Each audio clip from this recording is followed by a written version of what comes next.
അപ്പോൾ നമുക്കിന്ന് നമ്മുടെ വീഡിയോയിൽ ഇതുപോലെ മ്യൂസിക് കൂടിയും കുറഞ്ഞും എങ്ങനെ കളിക്കുന്നതെന്ന് നോക്കി നോക്കാം. സിമ്പിൾ പരിപാടിയാണ്, ഞാൻ വേഗം പറഞ്ഞത്. അപ്പോൾ അതിന് തന്നെ ക്യാപ് കട്ട് ഓപ്പൺ ആക്കിയിട്ട് നമുക്ക് വേണ്ട വീഡിയോ സെലക്ട് ചെയ്യാം. അതിനുശേഷം ആഡ് ഓഡിയോ നോക്കിയിട്ട് നമുക്ക് വേണ്ട ഓഡിയോ എക്സ്ട്രാക്ട് ചെയ്തെടുക്കാം. ഞാൻ ഈ ഓഡിയോ ആണ് തൽക്കാലത്തേക്ക് എടുക്കുന്നത്. എന്നിട്ട് അത് എവിടേക്ക് വെച്ചാൽ കൊണ്ടുവെക്കാം. എവിടെ വെച്ചാണ് വോളിയം കുറയേണ്ടത് അവിടെ കൊണ്ടുവച്ചിട്ട് ഒരു കീ ഫ്രെയിം ആഡ് ചെയ്യാം.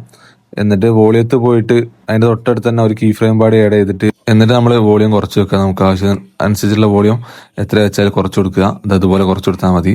ഇനി ഇതുപോലെ അടുത്ത സ്ഥലത്ത് എത്തുമ്പോൾ ഓഡിയോ കൂടണമെങ്കിൽ അവിടെ എത്തിയിട്ട് ഒരു കീ ഫ്രെയിം ആഡ് ചെയ്തിട്ട് വോളിയം കൂട്ടി കൊടുക്കുക. ഇതുപോലെ കൂട്ടി കൊടുക്കുക. അങ്ങനെ ചെയ്താൽ എന്താ പ്രശ്നം എന്ന് വെച്ചാൽ വോളിയം അവിടെ തൊട്ടിട്ടേ കൂടാൻ തുടങ്ങും. അതായത് നമ്മൾ നേരത്തെ തുടങ്ങിയില്ലേ, നമുക്ക് ഇത് തന്നെ കാണാം, കണ്ടോ, അവിടെ നിന്നേ കൂടാൻ തുടങ്ങും.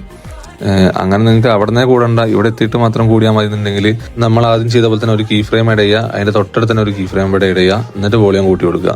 അപ്പോൾ കണ്ടല്ലോ, അവിടെ നിന്നൊന്നും കൂടാതെ ഇവിടെ എത്തിയിട്ട് കറക്റ്റ് കൂടുള്ളൂ. അപ്പോൾ ഇതാണ് ഇതിന്റെ ലോജിക്ക്. പിന്നീട് നമുക്ക് ഇഷ്ടമുള്ള സ്ഥലത്തൊക്കെ അങ്ങനെ കീ ഫ്രെയിം കൊടുത്തിട്ട് വോളിയം കൂട്ടിയും കുറച്ചും നമുക്ക് ഇഷ്ടമുള്ള പോലെ ചെയ്യാം. അപ്പൊ നിങ്ങൾക്ക് കാണാം ഇതിൽ എങ്ങനെയാണ് വർക്ക് ചെയ്യുന്നത്.